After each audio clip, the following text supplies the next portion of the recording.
Billahi minasyaitonirrajim. Bismillahirrahmanirrahim. Wa qala ar-rasulu ya rabbi inna qaumi ittakhadhu hadzal qur'ana mahjura. Dan berkatalah Rasul, ya Tuhanku, sesungguhnya kaumku menjadikan Al-Quran ini sebagai sesuatu yang diabaikan. Al-Furqan ayat 30. Ayat ini memberitakan tentang pengaduan Rasulullah SAW kepada Allah SWT terkait sikap dan perilaku kaumnya yang mengabaikan Al-Quran.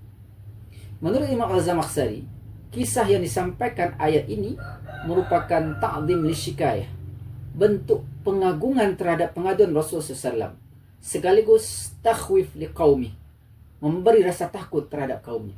Sebab jika para nabi telah menyerahkan suatu urusan kepada Allah SWT dan mengadukan kaum mereka kepadanya, berarti telah halal adab Allah terhadap mereka.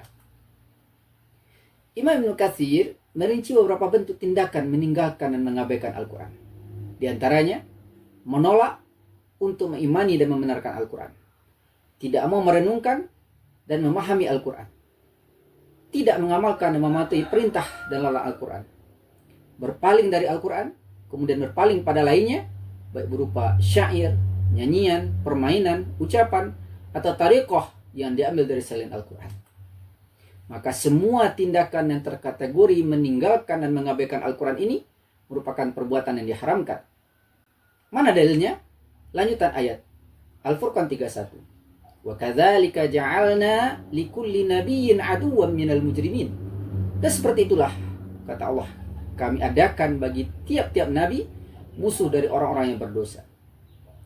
Dalam ayat ini tampak jelas bahwa orang-orang yang meninggalkan, mengabaikan Al-Quran disejajarkan oleh Allah dengan musuh para nabi dari kalangan orang-orang yang berdosa. Oleh karena itu, maka siapa yang mengkaji isi Al-Quran pasti paham. Mengamalkan dan menerapkan Al-Quran tidak bisa dan tidak cukup oleh pribadi-pribadi saja.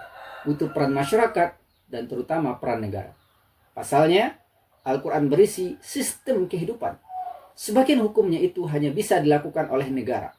Semisal hukum-hukum yang berkaitan dengan pemerintahan, kekuasaan, ekonomi, sosial, pendidikan, politik dalam dan luar negeri.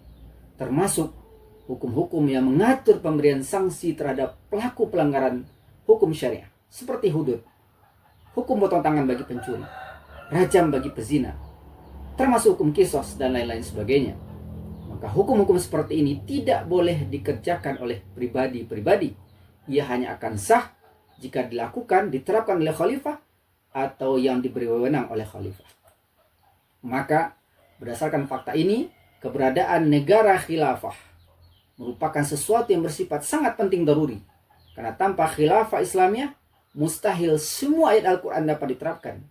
Inilah yang terjadi saat ini, khususnya di dunia Islam, termasuk di negeri ini. Maka berdiam diri tidak ikut berjuang untuk menegakkan khilafah, bahkan menghalangi perjuangannya, maka dapat dikategorikan mengabaikan Al-Quran. Sebab menelantarkan sebahagian, bahkan semuanya terkategori sebagai tindakan mahjura, mengabaikan Al-Quran. Semoga kita tidak termasuk di dalamnya. Wallahu a'lam bishawab. Alhamdulillah. Assalamualaikum warahmatullahi wabarakatuh.